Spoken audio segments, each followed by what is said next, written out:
মেথোডলজিক্যালি আমাদেরকে আগাতে হবে, শুধু আবেগ দিয়ে নয়, বিবেকেরও দরকার আছে না নাই? প্রিয় ভাইয়ের, আসুন, আমাদের কথা অনেক বেশি, সময় অনেক কম, আমরা আর কাল বিলম্ব না করে মহাবিশ্বয় মহাগ্রন্থ আল কোরআন আল কারীম থেকে কিছু কথা শুনি। আমি যে টপিকটা নিয়ে আজকের ঐতিহাসিক চট্টগ্রামে প্যারেড ময়দানের তাফসিরুল কোরআন প্রোগ্রামে আলোচনা করব, সেটা হচ্ছে সূরাতু আন-নাহলের 90 নম্বর আয়াত নিয়ে কিছু কথা আমরা উপস্থাপন করবার চেষ্টা করব ইনশাআল্লাহ। আমার খুতবার শুরুতেই আপনারা মোটামুটি আন্দাজ করে ফেলেছেন যে আমি কি নিয়ে আলোচনা করব, কারণ যে আয়াতটি আমি তেলাওয়াত করেছি এই আয়াতটি প্রায়শই এই ভূখণ্ডে, এই বাংলাদেশে জুমার দিনে খতিব সাহেবরা দ্বিতীয় খুতবা শেষের দিকে পড়ে না? কি কমন পড়ছে? ইন্নাল্লাহা ইয়া'মুরু বিল আদলি ওয়াল ইহসান ওয়া ইতা'i যিল কুরবা ওয়া ইয়ানহা আনিল ফাহশাই ওয়াল মুনকারি ওয়াল বাগি ইয়া'iদুকুম লা'আল্লাকুম তাযাক্কারুন। মুখস্থ আছে না সবার? আসুন আমরা এই আয়াতের সরল অর্থ, এর মর্মবাণী, এর সংক্ষিপ্ত তাফসীর সবাই মিলে আজকের এই প্রোগ্রাম থেকে উদ্ধার করার চেষ্টা করি। আপনারা মনোযোগী আছেন তো? ইনশাআল্লাহ। এই আয়াতটা অনেক কম্প্রিহেন্সিভ একটা আয়াত। সাইয়েদনা আব্দুল্লাহ ইবনে মাসউদ রাদিয়াল্লাহু তাআলা আনহু উনি বলেছেন, ইন্নাহা মিন আজমাই আয়াতিল কুরআন, এটা কোরআনের সবচেয়ে জামে মানে আয়াত। যদিও ছোট্ট আয়াত, অল্প কিছু কথামালা, কিন্তু তিনি বলতেন এটা কোরআনের সবচাইতে জামে মানে সবচেয়ে কম্প্রিহেন্সিভ একটা আয়াত, যেখানে কথা কম, শব্দ কম, কিন্তু এটার দোতনা, এটার আবেদন, এটার মিনিং অনেক বেশি। সুবহানাল্লাহ। এই আয়াতে আল্লাহ তাআলা বেসিক্যালি আমাদেরকে তিনটা বিষয়ে আদেশ করেছেন আর তিনটা বিষয়ে বারণ করেছেন, মানে নিষেধ করেছেন। আওয়াজ করে বলুন, আদেশ করেছেন কয়টা? প্রিয় চট্টলার ভাইয়েরা, আমার মতো এই যে 3 আঙ্গুল উঁচু করে বলেন, আদেশ করেছেন কয়টা? আবার নিষেধও কয়টা? মানবো তো আমরা ইনশাআল্লাহ? বলেন সবাই। 3 do's and 3 don'ts, do's and don'ts, 3টা আদেশ, 3টা নিষেধ। এই 3টা আদেশ আর 3টা নিষেধের ভিতরে আল্লাহ তাআলা গোটা ইসলামী শরিয়ার মূল নির্যাসকে ঢুকিয়ে দিয়েছেন। সুবহানাল্লাহ। এই ছোট্ট একটা আয়াতে গোটা ইসলামী শরিয়ার, the gist, the cream of the creams, গোটা ইসলামী শরিয়ার মূল নির্যাসকে আল্লাহ ঢুকিয়ে দিয়েছেন। 3টা আদেশ আর 3টা নিষেধ। আসুন আমরা সরাসরি কোরআন থেকে শুনি, সবাই পড়ুন। আউযু বিল্লাহি মিনাশ শাইতানির রাজীম। বিসমিল্লাহির রাহমানির রাহিম। ইন্নাল্লাহা ইয়া'মুরু বিল আদলি ওয়াল ইহসানি ওয়া ইতা'i যিল কুরবা ওয়া ইয়ানহা আনিল ফাহশাই ওয়াল মুনকারি ওয়াল বাগি ইয়া'iযুকুম লা'আল্লাকুম তাযাক্কারুন।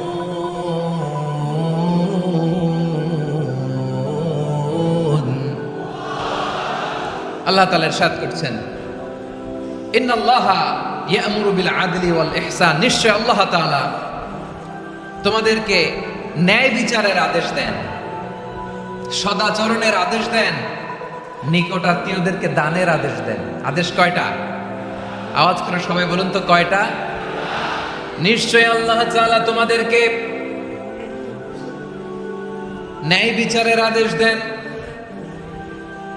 সদাচরণের আদেশ দেন, তিনি তোমাদের নিকট আত্মীয়দেরকে দানের আদেশ দেন, আর তিনি তোমাদেরকে অশ্লীলতা থেকে নিষেধ করেন, মন্দ কাজ থেকে নিষেধ করেন, অবাধ্যতা সীমা লঙ্ঘন থেকে নিষেধ করেন। তিনি তোমাদেরকে উপদেশ দেন যাতে তোমরা শিক্ষা গ্রহণ করো। সুবহানাল্লাহ। উপদেশ দিচ্ছে স্বয়ং কে? 3টা জিনিসের আদেশ। ইয়া'মুরু বিল আদল, সুবিচার, ন্যায় বিচারের আদেশ তিনি দেন।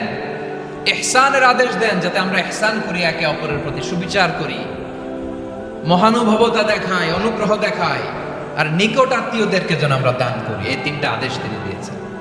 আর কোন 3টা জিনিস থেকে তিনি বারণ করেছেন? অশ্লীলতা, ফাহশা, মুনকার, মানে সব মন্দ আর অসৎ কাজ, এগুলো থেকে তিনি আমাদেরকে বারণ করেন। ওয়াল বাগি, অবাধ্যতা, সীমা লঙ্ঘন, এই তিনটা কাজ থেকে তিনি আমাদেরকে বারণ করেন। তিনি আমাদেরকে উপদেশ দেন, স্বয়ং আল্লাহ তাআলা আমাদেরকে উপদেশ দেন যাতে করে আমরা শিক্ষা গ্রহণ করি। সুবহানাল্লাহ পড়ে। তাহলে আসুন আমরা ধরে ধরে একটা একটা করে সামনের দিকে আগাই। আল্লাহ তাআলা প্রথমে আমাদেরকে আদেশ দিয়েছেন আদালের। ইন্নাল্লাহা ইয়া'মুরু বিল আদল। আওয়াজ করে বলুন আল আদাল। সবাই পড়ুন আল আদাল। আমরা উর্দু জানি, হিন্দি জানি, অনেকে ইংরেজিও জানি, কিন্তু আরবি শব্দগুলো আমাদের মুখ দিয়ে বেরোতে চায় না। আওয়াজ করে বলুন আল আদাল। মাশাআল্লাহ। ইন্নাল্লাহা ইয়া'মুরু বিল আদল। আল্লাহ তাআলা আমাদেরকে আদলের আদেশ দেন। আদল অনেকে না বুঝলেও আদালত শব্দটা বুঝবেন। আদালত, আদালত, আদালত বুঝেন না? যেখানে বিচার কার্যের ফয়সালা করা হয়, কোর্ট কাছারি আদালত, এটা তো ভেরি কমন।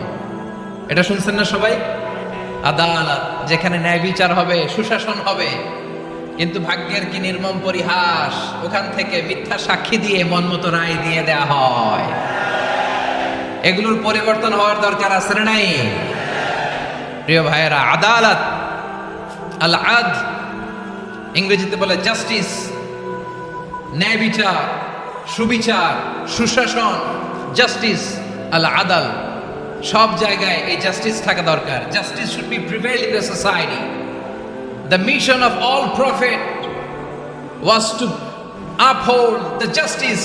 সব নবীর মিশন ছিল এই জাস্টিসকে, আদালকে, সুশাসন আর সুবিচারকে নিশ্চিত করা। করেন সুবহানাল্লাহ। And the core message of every divine scripture was to uphold justice. পৃথিবীর সব আসমানি কিতাবের মূল শিক্ষা ছিল এই জাস্টিসকে সমাজে এনশিওর করা, সুবিচার, সুশাসনকে এনশিওর করা। তাহলে প্রিয় ভাইরা, আমরা বুঝতে পারলাম আল আদ শব্দের মানে হচ্ছে ইনসাফ বা সুবিচার বা ন্যায় বিচার। এটা হচ্ছে একটা general meaning, very general meaning.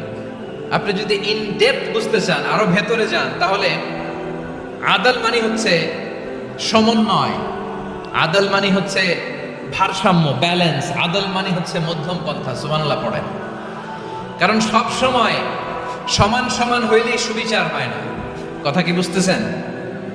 ইসলামের দ্য কনসেপ্ট অফ আদাল, এটা এমন আদাল, এটা সব সময় সমান সমান নয়। যখন সমান সমান দেয়া দরকার, ইসলাম সমান সমান দেয়। যখন ব্যালেন্স করা দরকার, চেক এন্ড ব্যালেন্স, সমন্বয়, ভারসাম্য করা দরকার, তখন ইসলাম ভারসাম্য করে দেয়। এটার নাম আদাল। সুবহানাল্লাহ। সহজ করে আপনাদেরকে বুঝাই। যেমন ধরুন, একটা পরিবারের 3 জন সদস্য, স্বামী, স্ত্রী আর সন্তান। তাদের সকালবেলার ব্রেকফাস্টে, স্বামীর সকালের নাস্তায় স্বামীর 3টা রুটি লাগে, স্ত্রীর 2টা লাগে, আর সন্তানের 1টা রুটি লাগে।